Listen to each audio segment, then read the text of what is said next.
नमस्कार, NB news देख रहे हैं आप। मैं हूं आपके साथ पल्लवी राजपूत और इस बुलेटिन में आप सभी का स्वागत है। आइए रुख करते हैं खबरों का। शिवसेना ने एक बार फिर अपने मुखपत्र सामना में बीजेपी, देश के प्रधानमंत्री नरेंद्र मोदी और मीडिया पर निशाना साधा है।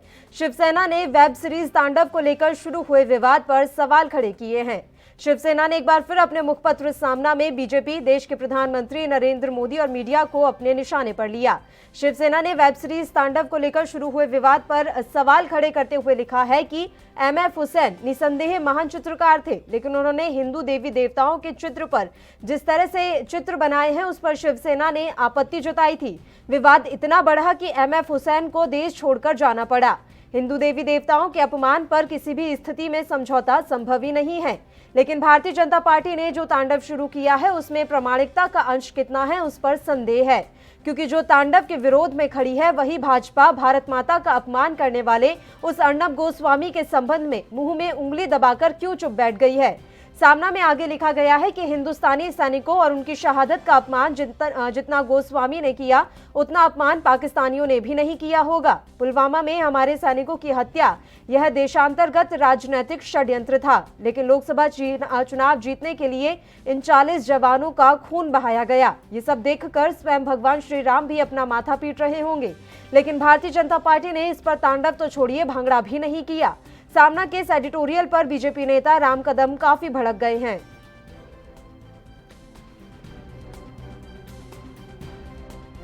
जिन देवी देवताओं की हम पूजा करते हैं, हमारी श्रद्धा है, आस्था है, उस पर यदि कोई कड़ा प्रहार करता है, उन्हें अपमानित करता है, उसके लिए भाजपा सड़क पर उतरे। सामना लिखता है ये मनोरंजन है, हास्य है। कहां खो गया शिवसेना का हिंदुत्व? स्वर्ग में स्वर्गीय बाला साहब ठाकरे जी की भी आत्मा दुखी हुई होगी और शिवसेना इसे मनोरंजन कहती है। देश के सभी प्रांतों में एफआईआर दर्ज हुए। महाराष्ट्र में शिवसेना ने और महाराष्ट्र की सरकार ने पुलिस को एफआईआर लेने से रोका। जब हमने दबाव बनाया तब 4 दिनों के बाद, 100 घंटे बीत जाने के बाद जब सभी प्रांतों में एफआईआर हुए, तब हमारे दबाव के कारण महाराष्ट्र सरकार को एफआईआर लेना पड़ा। और यही दुख, यही दर्द आज के सामना में छलकता है। क्यों बचाने का दुस्साहस करिए शिवसेना?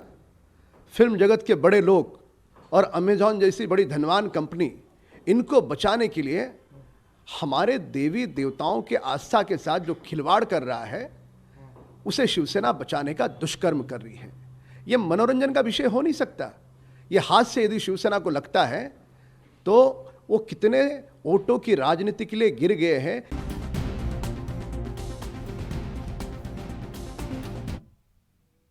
इस मसले पर चर्चा की शुरुआत कर लेते हैं भारतीय जनता पार्टी से। प्रीति दुबे जी इस समय फोन लाइन पर हमारे साथ जुड़ी हैं, सीधा उन्हीं का रुख करते हैं। प्रीति दुबे जी, किस तरह से आप देख रही हैं, शिवसेना ने अपने सामना में एक बार फिर से प्रधानमंत्री मोदी समेत पूरी भारतीय जनता पार्टी पर निशाना साधा है और सबसे बड़ी बात ये, पुलवामा अटैक को उन्होंने एक षड्यंत्र करार दिया। मैम, पहले तो मैं ये कहना चाहूंगी कि शिवसेना हर चीज में इस वक्त राजनीति कर रही है और राजनीति का स्तर इतना हो गया है कि कोई भी मुद्दा हो, वो हर मुद्दे को महाराष्ट्र की जो राजनीति इस वक्त चल रही है उससे भटकाने के लिए पुलवामा अटैक की बात करते हैं और तांडव की बात करते हैं। तांडव में क्या हमारे देवी देवताओं की मिमिक्री नहीं की गई है? क्या उनको हर्ट नहीं किया गया है? जब उनको हर्ट किया गया है तो शिवसेना उसका जवाब ना देके बार बार चीजों को घुमा क्यों रही है? आपको उनसे भी सवाल पूछना चाहिए कि शिवसेना हर चीज में राजनीति क्यों करती है। नहीं, बिल्कुल, शिवसेना के प्रवक्ता जब हमारे साथ जुड़ेंगे, मेरा सवाल उनसे यही रहेगा कि अगर तांडव का विरोध किया जा रहा है तो इसमें गलत क्या है? वो विरोध करें तो कोई दिक्कत नहीं है, तो लोकतंत्र है, लेकिन भारतीय जनता पार्टी विरोध कर रही है तो वो लोकतंत्र का हिस्सा नहीं है। लेकिन सवाल यह है कि पुलवामा अटैक पर क्यों आप पर यह आरोप लगाए जा रहे हैं कि एक राजनीति के तहत यह अटैक करवाया गया?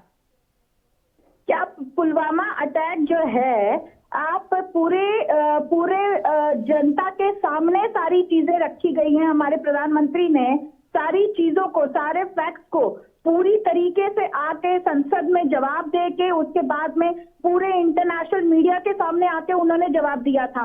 तो क्या शिवसेना को उसका जवाब नहीं मिला था?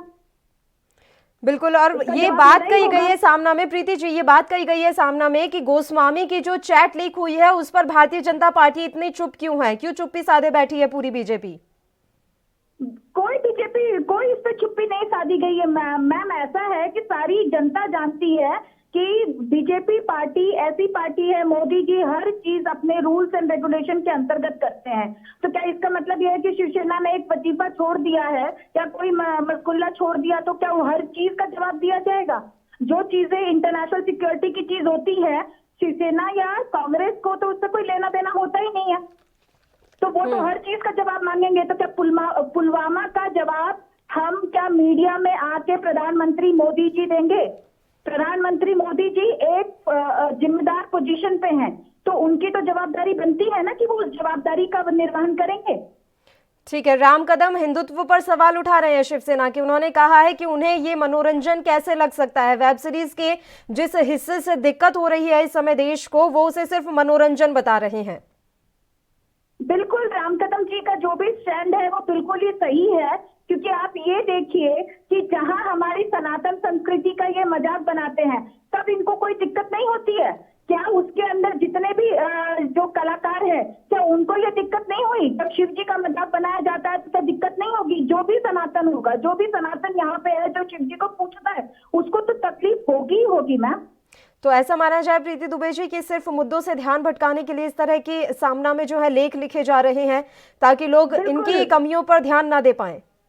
देखिए, संजय राउत जी इस वक्त, मैंने आपको पहले भी कहा था कि 2 साल में महाराष्ट्र में जो ये 3 तिकड़ी वाली सरकार आई है और वो जिस हिसाब से अपनी जो गोलमोल चीजों को छुपाने के लिए ये लोगों ने एक एजेंडा बना के रखा है कि जो भी मुद्दे हैं उन हर मुद्दों को विरोध करना है इनको।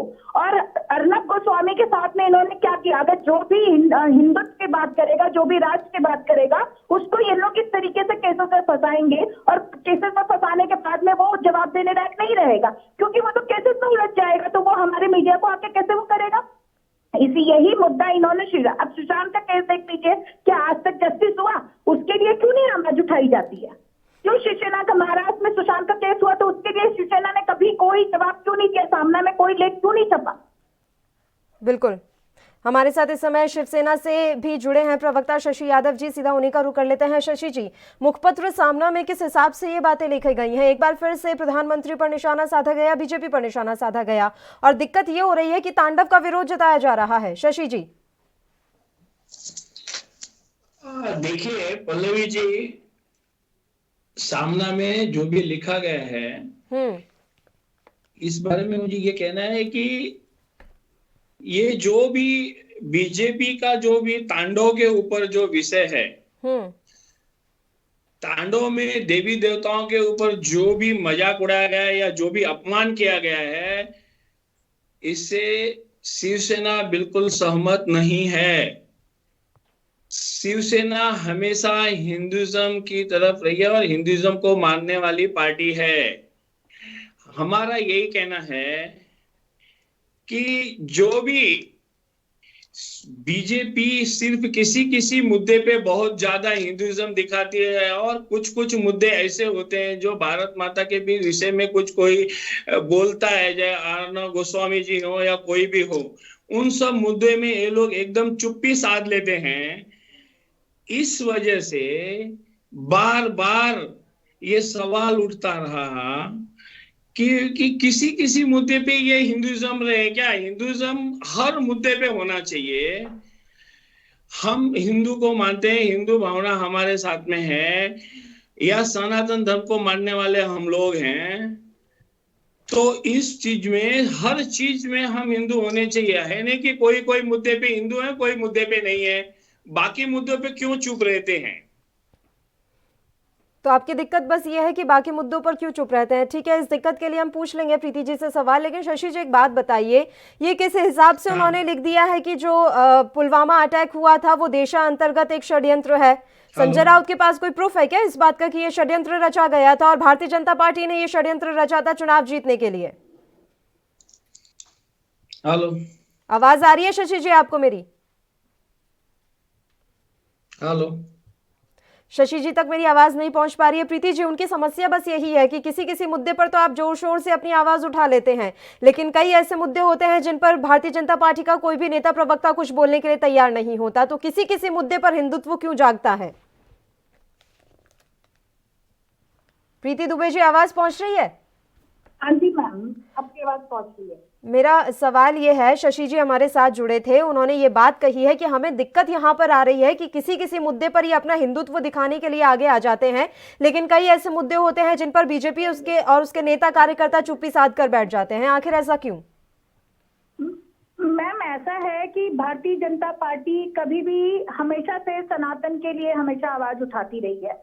पहले तो हमने संतों के लिए भी आवाज उठाई, ऐसा तो नहीं है कि हमारा हिंदुत्व तभी जागता है जब ये शिवसेना का जागता है। आज मैं पूछती हूँ, शिवसेना जो कि बाला साहब ठाकरे जी की पार्टी थी, जो कि हिंदू सेना कहा जाता है, जिसके नाम पे शिवसेना, जो शिव का नाम लगा के चलती है, तो इसका मतलब ये नहीं है कि शिवसेना का हिंदुत्व क्यों नहीं जाग रहा है। शिवसेना जो पूरे महाराष्ट्र में इस नाम से फेमस थी कि वो हिंदू सम्राट की पार्टी है, तो क्या उनका हिंदुत्व नहीं जागा है? आज हिंदुत्व की बात क्यों आ रही है? मेन तो यह है कि बीजेपी जो है वो संतों की पूजा करती है, वो देवी देवताओं की पूजा करती है। हम सनातन धर्म को, हमारे मोदी जी हैं जिन्होंने श्री राम मंदिर का ये रखा है कि आज श्री राम मंदिर आप देख रहे हैं तो उसके निर्माण की हम व्यवस्था कर रहे हैं। तो क्या इसका मतलब ये नहीं है कि हम तभी हिंदूवादी नहीं थे? हम हमेशा से हिंदू, हम हमेशा से हमारी संस्कृति को प्रोटेक्ट करने के लिए काम करते रहे हैं।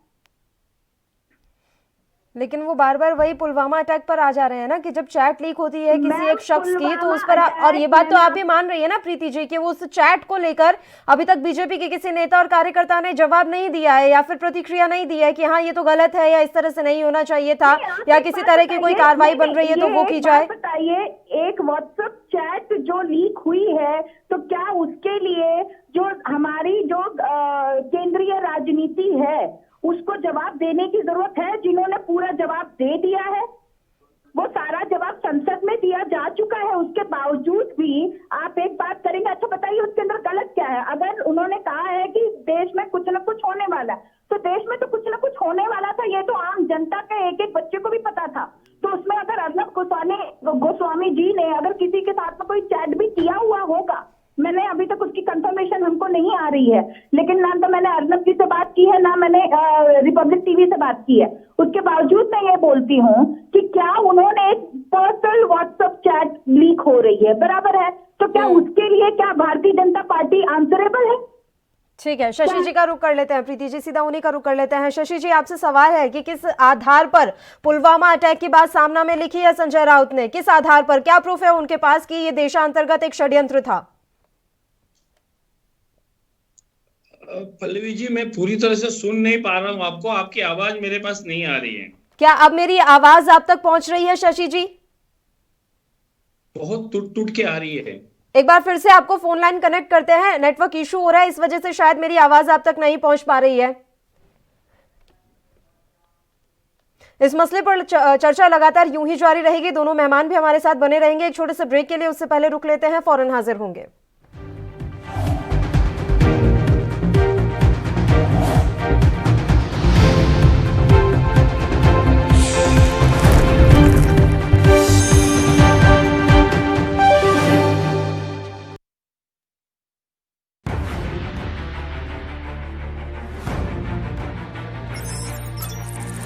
खबर चाहे सियासत की हो या सरकार की,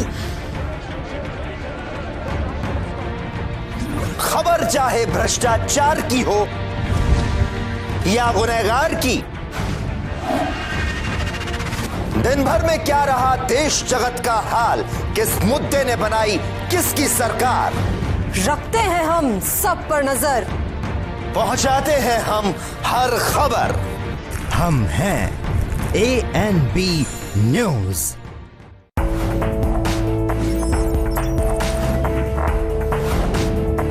कम ब्रेक और ज्यादा खबरों के साथ देखिए ANB news in channel number पर। क्या आप दुबले पतले कमजोर हैं, आपकी सेहत नहीं बनती, भूख कम लगती है, वजन नहीं बढ़ता? दरअसल मेन बात खाना पीना खाना नहीं है, मेन बात है खाया पिया लगना।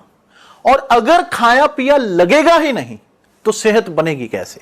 इसलिए हमारी संस्था सन्यासी आयुर्वेदा ने एक ऐसी दवा बनाई है जो कि आपके पाचन तंत्र को, आपके लीवर सिस्टम को ठीक करने का काम करती है, ताकि आप जो भी खाएं उसका पूरे का पूरा निचोड़ आपके शरीर को लगे, आपकी भूख बढ़े, खाया पिया सही से लगे, नया खून बने, हड्डियों में जान आए, वजन बढ़े, ताकत बढ़े, चेहरे पर नूर आए और आप मोटे तगड़े खूबसूरत पर्सनैलिटी के मालिक बन जाएं। यह दवा पूरी तरह से आयुर्वेदिक होती है। इसका शरीर पर कोई भी साइड इफेक्ट, कोई भी नुकसान या दुष्प्रभाव नहीं होता। लड़के लड़कियां दोनों इसका इस्तेमाल कर सकते हैं और पहले 15 दिन के अंदर ही आपको इसका असर महसूस हो जाएगा। सिर्फ 650 रुपए की पूरे 1 महीने की दवा होती है और आप इसे घर बैठे 01145454545 पर फोन करके दवा मंगवा सकते हैं।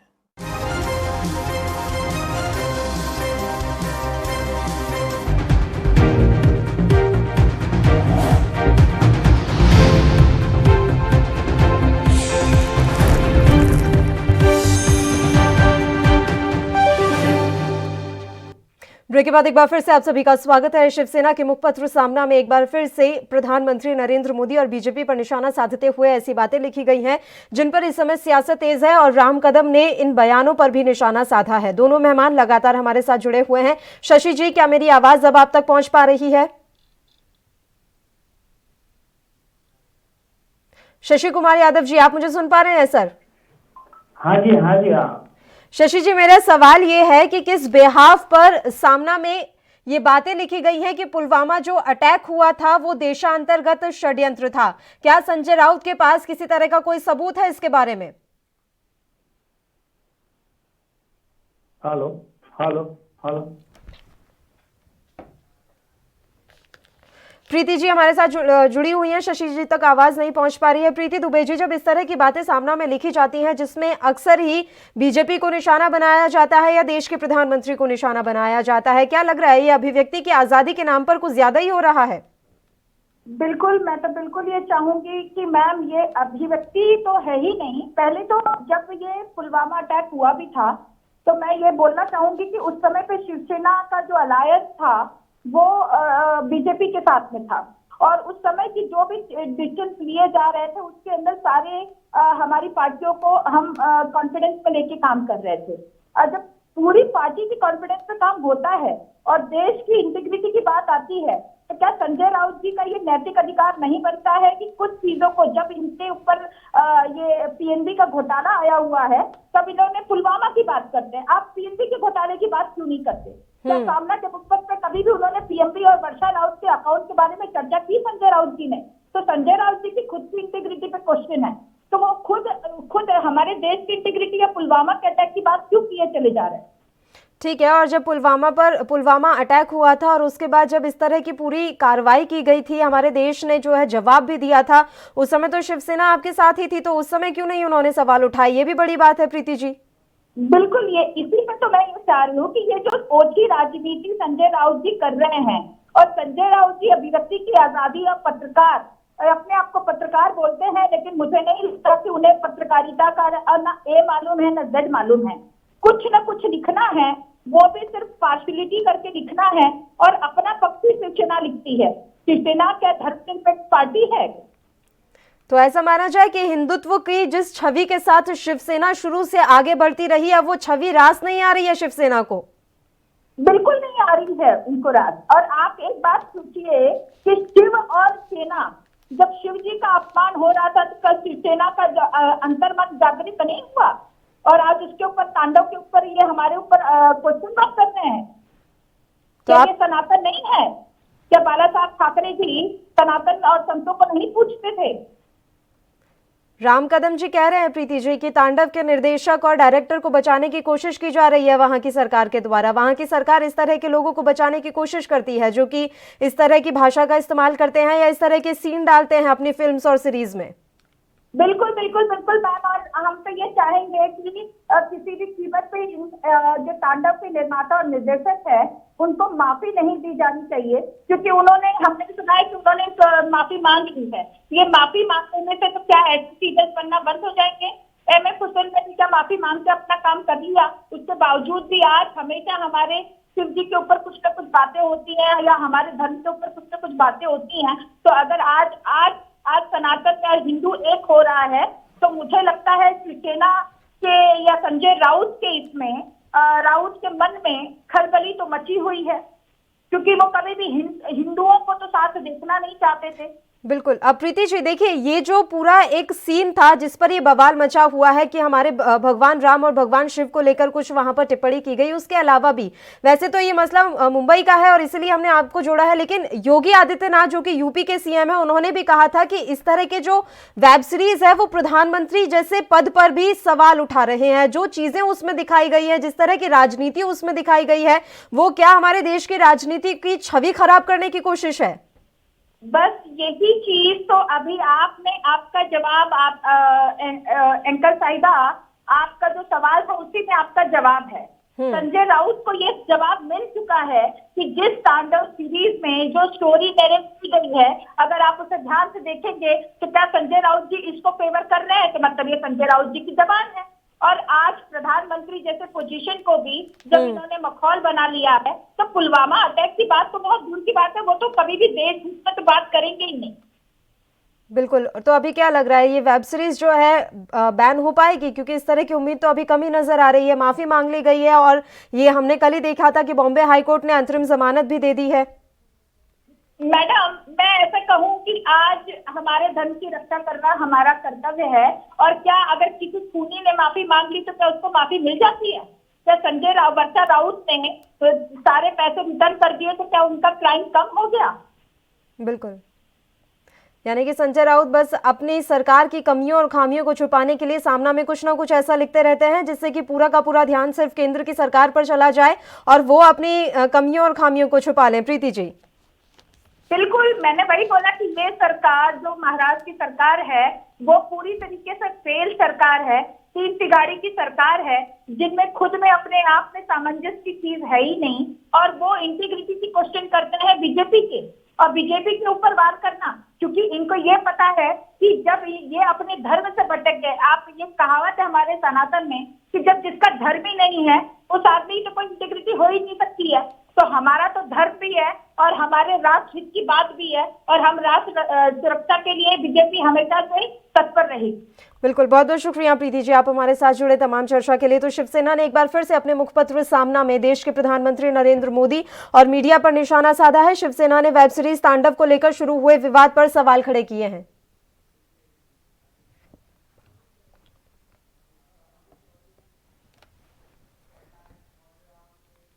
और संदीप चौधरी जी से भी इस मसले पर एक प्रतिक्रिया ले लेते हैं। जिस तरह से शिवसेना सामना को लेकर अभी बवाल मचा हुआ है और लगातार महाराष्ट्र की सियासत में खलबली मची हुई है, एक प्रतिक्रिया संदीप जी से भी ले लेते हैं। राजनीतिक विश्लेषक हैं संदीप चौधरी जी। सर, किस तरह से देख रहे हैं तांडव को लेकर जो विवाद शुरू हुआ है?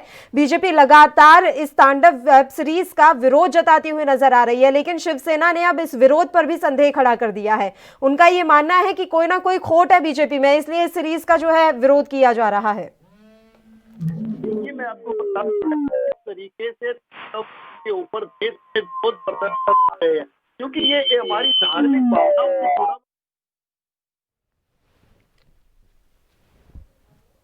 में होना जरूरी है। और इसी कड़ी में भारतीय जनता पार्टी भी इन चीजों को देखकर, क्योंकि भारतीय जनता पार्टी कहीं न कहीं हिंदुत्व से विचारधारा वाली पार्टी है, तो जब हमारे देवी देवताओं पर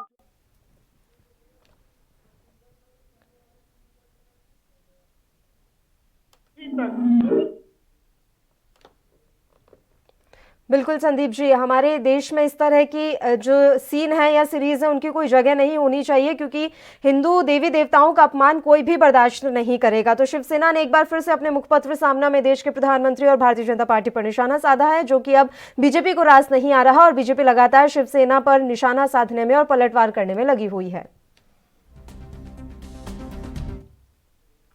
बुलेटिन में एक छोटे से ब्रेक के लिए रुक लेते हैं, फौरन हाजिर होंगे।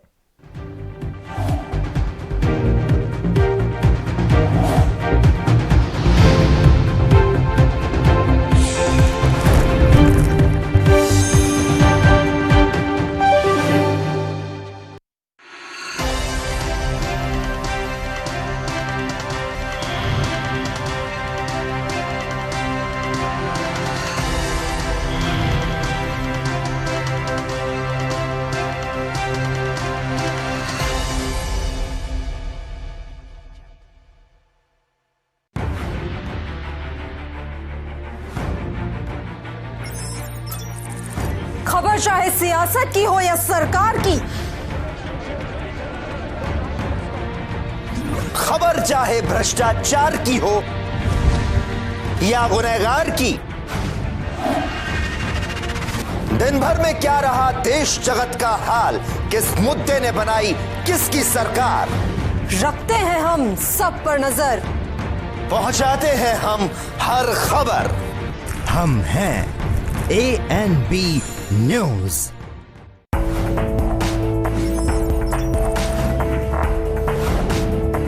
कम ब्रेक और ज्यादा खबरों के साथ देखिए ANB news in channel number पर।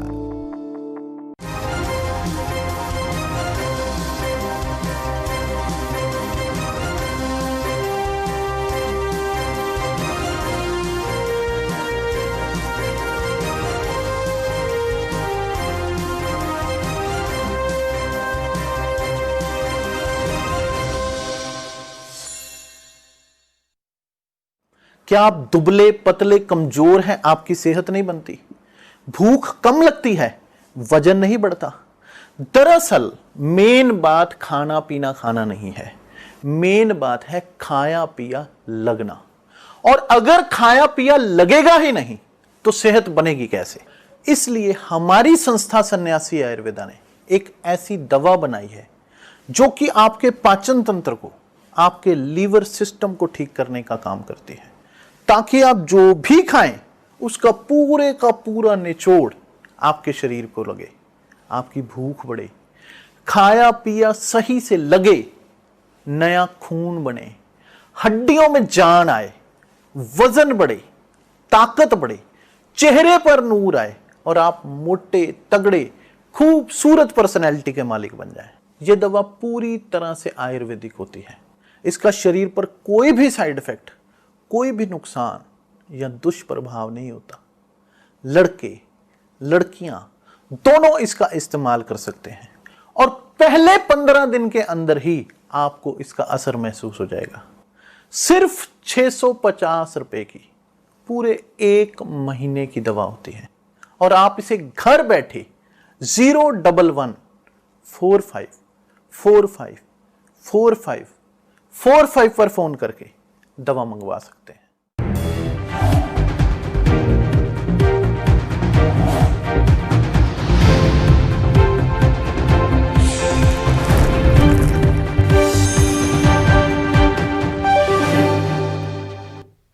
ब्रेक के बाद एक बार फिर से आप सभी का स्वागत है। बढ़ते हैं अगली खबर की ओर। प्रधानमंत्री नरेंद्र मोदी दूसरे चरण में कोरोना वैक्सीन लगवाएंगे।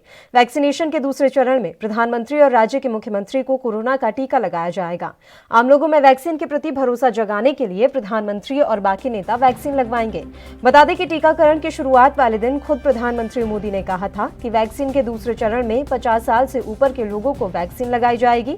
इसी के तहत प्रधानमंत्री नरेंद्र मोदी भी टीका लगवाएंगे। इसके साथ ही जानकारी है कि देश के अन्य बड़े चेहरे भी, जैसे गृह मंत्री अमित शाह, अन्य राज्यों के मुख्यमंत्री, राज्यपाल और मंत्रिमंडल के दूसरे सदस्य भी टीका लगवाएंगे।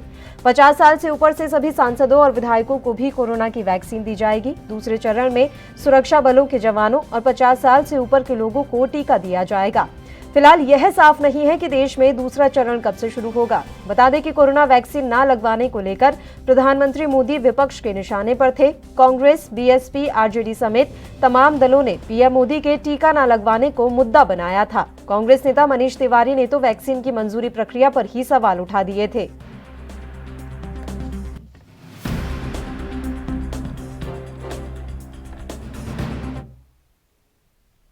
इस मसले पर चर्चा के लिए वरिष्ठ पत्रकार आरबी उपाध्याय जी इस समय हमारे साथ जुड़ गए हैं लाइव। आरबी उपाध्याय जी, बहुत बहुत स्वागत है आपका एएनपी न्यूज पर। सर, जिस चीज का हमेशा से इंतजार किया जा रहा था कि देश के प्रधानमंत्री कब कोरोना की वैक्सीन लगाएंगे, खासकर इसका इंतजार विपक्ष को था। अब ये साफ हो गया है कि दूसरे चरण में सबसे पहले प्रधानमंत्री को ही वैक्सीन लगेगी और उनके साथ जो अन्य कैबिनेट मंत्री हैं और अन्य राज्यों के जो मुख्यमंत्री हैं उनको भी वैक्सीन लगेगी। तो ऐसी उम्मीद जताई जा सकती है कि अब लोगों को इस वैक्सीन पर विश्वास बढ़ जाएगा।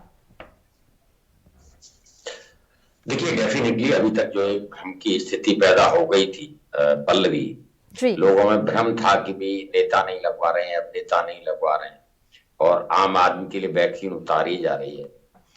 तो वो जो उत्साह होना चाहिए था वैक्सीन इतने दिनों के इंतजार के बाद, वैज्ञानिकों की इतनी रात दिन की मेहनत के बाद जिस तरीके से भारत ने वैक्सीन को इजाद किया, तो वो परिणाम सामने आने के बाद में जो जनता में उत्साह होना चाहिए वो उत्साह नहीं दिखाई दिया।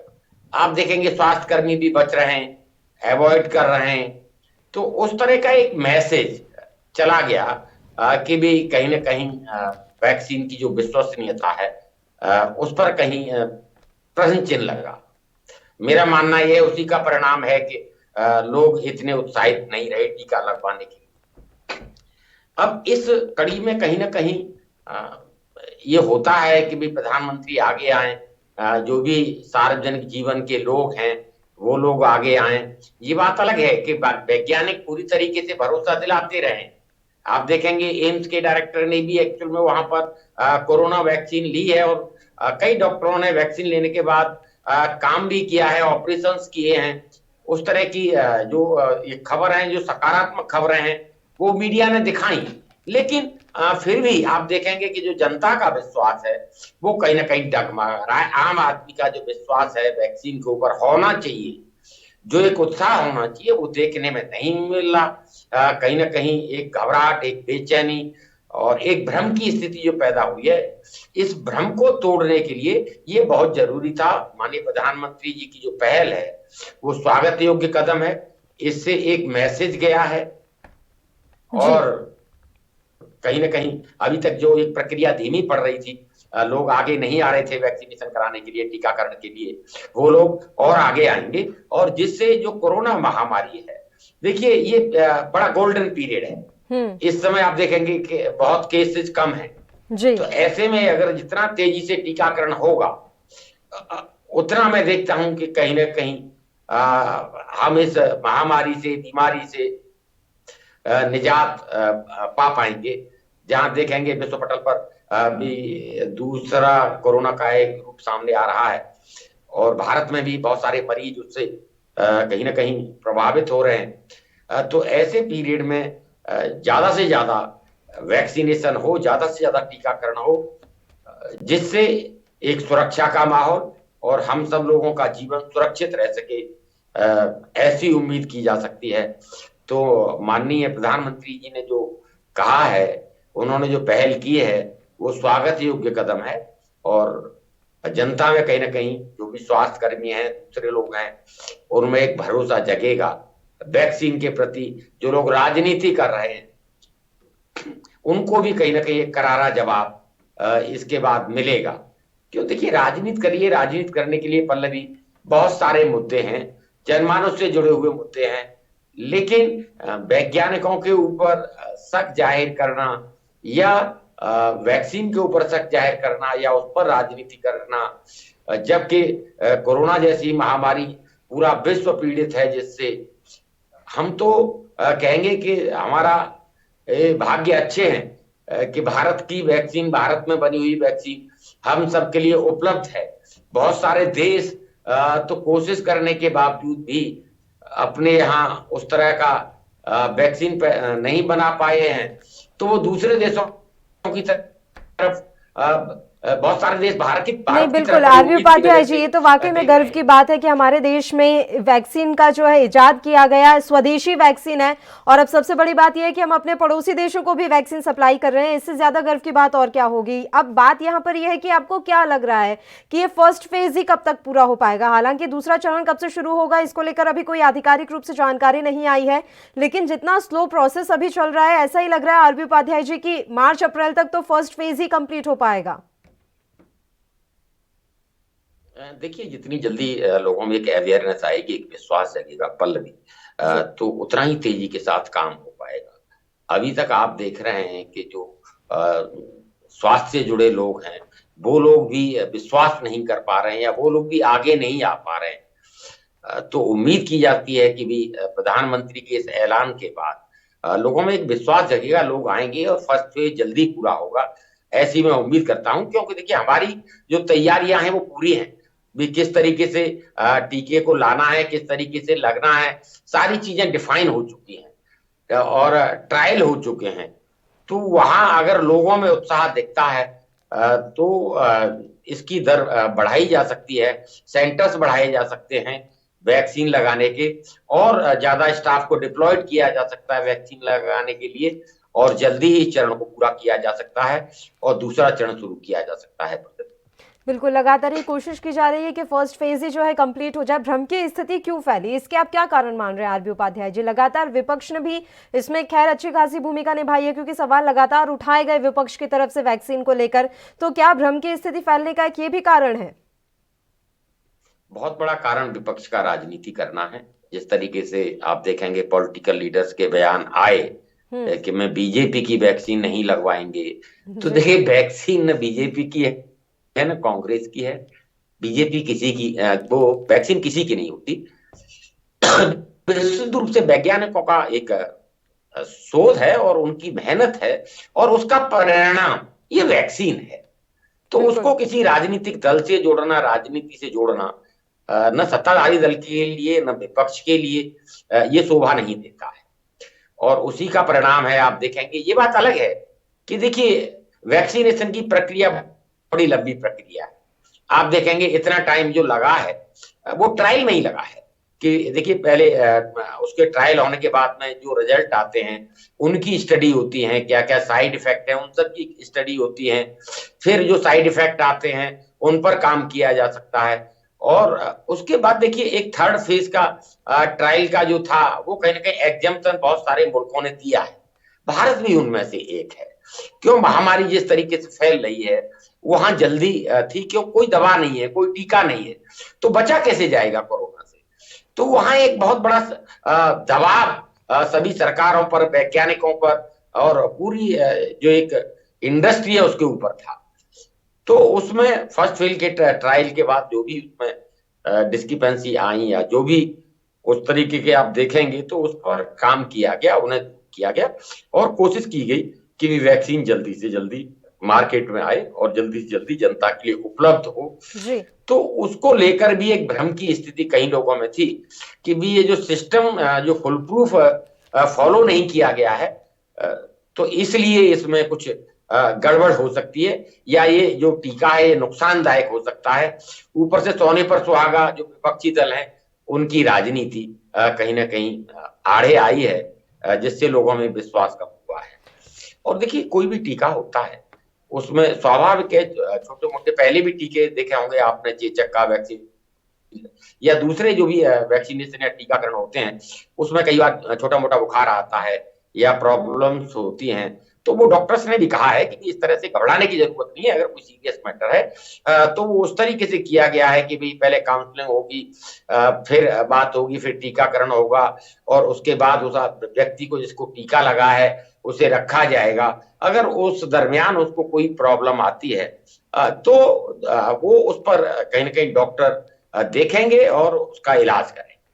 बिल्कुल, तो विपक्ष को इन सब चीज उनको भी समझना चाहिए। विपक्ष को ठीक है, राजनीति करना अपनी जगह है, लेकिन इस तरह के मसलों पर राजनीति ना हो तो ही बेहतर होगा। सर, आप लगातार हमारे साथ जुड़े रहिए। अगले मुद्दे का रुख कर लेते हैं, उस पर भी हमें आपकी प्रतिक्रिया चाहिए रहेगी। तो आपको बता दें कि भारतीय जनता पार्टी के राष्ट्रीय अध्यक्ष जेपी नड्डा गुरुवार को 2 दिवसीय दौरे पर उत्तर प्रदेश की राजधानी लखनऊ आ रही हैं। योगी सरकार में संभावित फेरबदल और उत्तर प्रदेश पंचायत चुनाव को देखते हुए नड्डा का यह दौरा काफी बेहद अहम माना जा रहा है। साथ ही इसके कई सियासी मायने भी निकाले जा रहे हैं। वैसे पार्टी का कहना है कि जेपी नड्डा का यह दौरा पूरे देश में हो रहे उनके दौरे का ही हिस्सा है। बीजेपी अध्यक्ष इस दौरान जनता, जनप्रतिनिधि, सरकार, संगठन सबसे मुखातिब होंगे।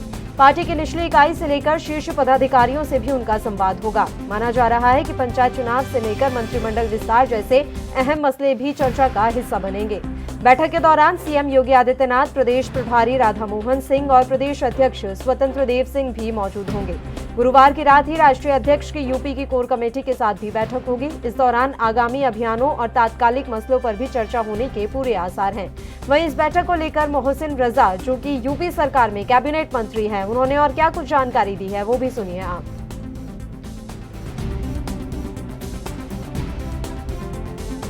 मुझे लगता है कि हमारे राष्ट्रीय अध्यक्ष माननीय जगत प्रकाश नड्डा जी आ रहे हैं। ये हम सब के लिए, सारे कार्यकर्ताओं के लिए, नववर्ष के लिए एक बहुत बड़ा उत्साह का पर्व समझ लीजिए, क्योंकि हमारे राष्ट्रीय अध्यक्ष जिस तरह से पूरे देश में घूम घूम कर आपने देखा, अभी वेस्ट बंगाल में थे, उससे पहले अलग अलग राज्यों में, और आज उत्तर प्रदेश में उनका आगमन हो रहा है। तो हम सब स्वागत के लिए आतुर हैं और हमारे सारे कार्यकर्ता पूरी तरीके से यहाँ तैयारी कर चुके हैं। आपने देखा है स्वागत उनका भव्य होगा यहाँ पर, और उनका मार्गदर्शन हम सबको प्राप्त होगा। जैसा उनका मार्गदर्शन प्राप्त होगा उस तरह से हम लोग आगे बढ़ेंगे। मसले पर ज्यादा जानकारी और तमाम चर्चा के लिए आरबी उपाध्याय जी का रुख कर लेते हैं। आरबी उपाध्याय जी, आपसे समझना चाहेंगे जेपी नड्डा के लखनऊ दौरे के क्या कुछ मायने हैं? 2 दिवसीय दौरे पर वो लखनऊ में हैं, किस तरह से उनके इस दौरे को देखा जाए? देखिए पल्लवी, जेपी नड्डा जी विभिन्न प्रदेशों का दौरा एक्चुअल में करते रहते हैं, और उसी कड़ी में उत्तर प्रदेश का भी दौरा, 2 दिवसीय जो दौरा है, इसमें बिल्कुल आपने ठीक कहा कि भी मंत्रिमंडल में फेरबदल होना है, कुछ विस्तार होना है, पंचायत चुनाव है, और दूसरा आप देखिए उत्तर प्रदेश के इलेक्शन की तैयारी भी कहीं न कहीं बीजेपी ने शुरू कर दी है। ये बात अलग है कि अभी समय है, लेकिन उससे पहले बीजेपी, कहते हैं ना कि यही एक अच्छाई बीजेपी की है कि वो हमेशा इलेक्शन मोड में रहती है।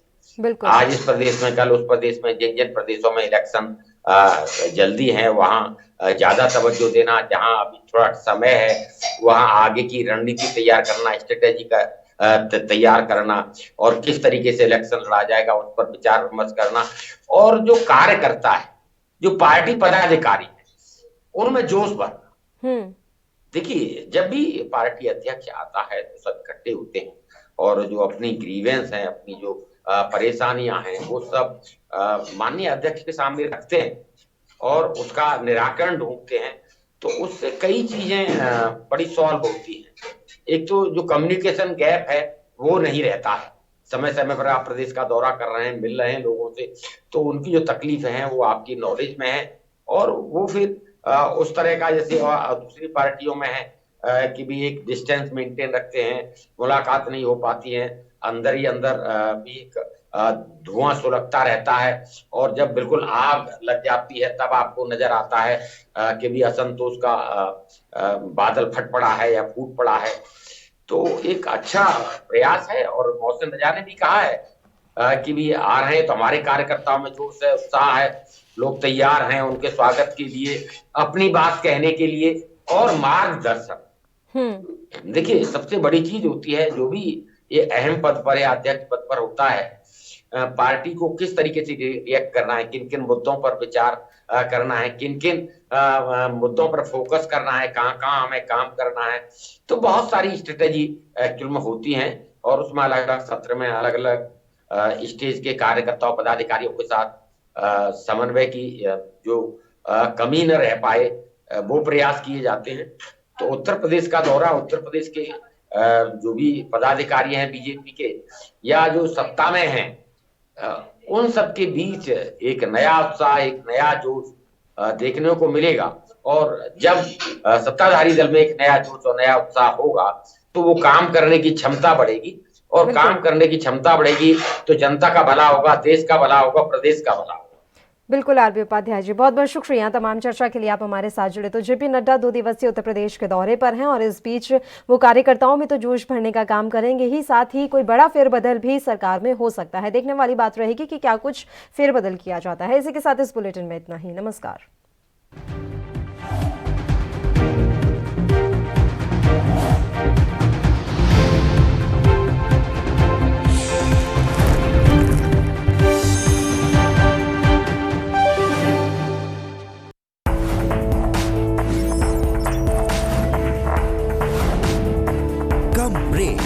और ज्यादा खबरों के साथ देखिए ANP न्यूज़ इन चैनल नंबर पर।